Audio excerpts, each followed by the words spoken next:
How to enable secure boot in Windows 11. First, you would have to go to the search bar and look for system information. Here you can see that the secure boot state has been turned off. Now to enable it, you have to head to settings and then go to Windows Update. Now you have to head to advanced options, then scroll down and under additional information you'll be able to find recovery.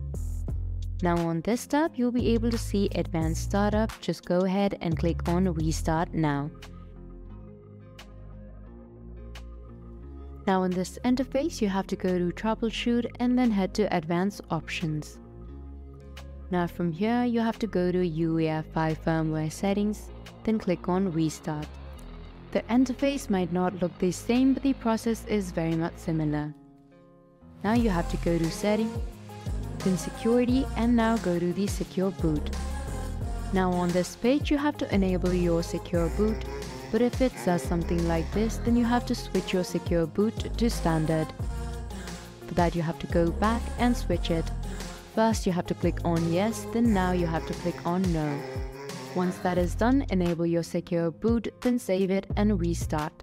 Since I'm only showing the procedure, I chose to just not save it and restart it directly.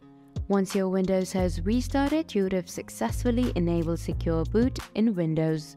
Hope I was able to help you out. Thank you for watching.